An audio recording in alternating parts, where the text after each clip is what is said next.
কোরবানির চামড়ার হুকুম, যে চামড়াটা কি করবে। একজন কোরবান দাতা কোরবানি করার পরে যে চামড়াটা কি করবে সেই সম্পর্কে ফুকাহে কেরাম বলেছেন।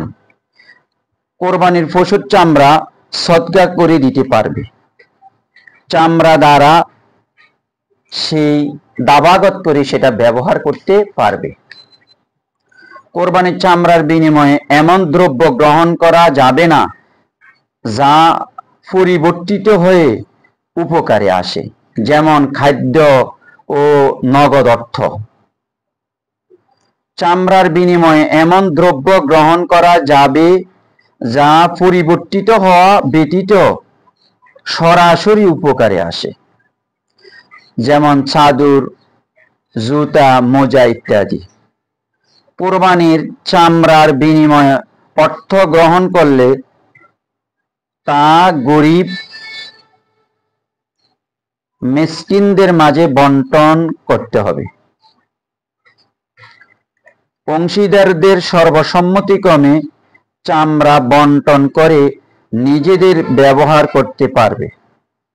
পারিশ্রমিক হিসাবে কাউকে চামড়া বা তার মূল্যের টাকা দেওয়া যাবে না। কোরবানির পশুর চামড়ার বিনিময়ে পশু জবাইকারী নিযুক্ত করা যাবে না। এই খাতে চামড়াটা ব্যবহার করা যাবে, শরীয়ত এটাই অনুমোদন করেছেন।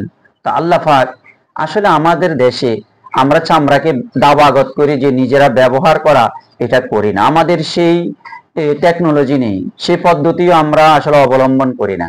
এই জন্য আমরা চামড়াটা বিক্রি করি বা চামড়াটা আমরা যেখানে লিল্লা বোর্ডিং আছে সেখানে আমরা দিয়ে দিই।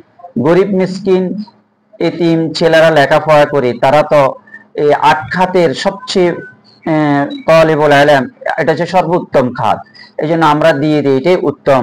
সেখানে ছাত্রদের লেখাপড়া করলে, কোরআন হাদিস শিখলে, দিন ইসলাম শিখলে আমাদের ধর্ম, আমাদের দিন ইসলাম আরো বিজয়ীর বেশে থাকবে। এই জন্য এটা লিল্লা বোর্ডিং এ দেওয়াটাই আমি সবচেয়ে উত্তম মনে করি এবং ফুকাহে কেরামে এই মতে উপস্থাপন করেছেন। আল্লাহ পাক আমাদের সবাইকে জানার, বুঝার এবং অনুধাবন করার তৌফিক দান করুন।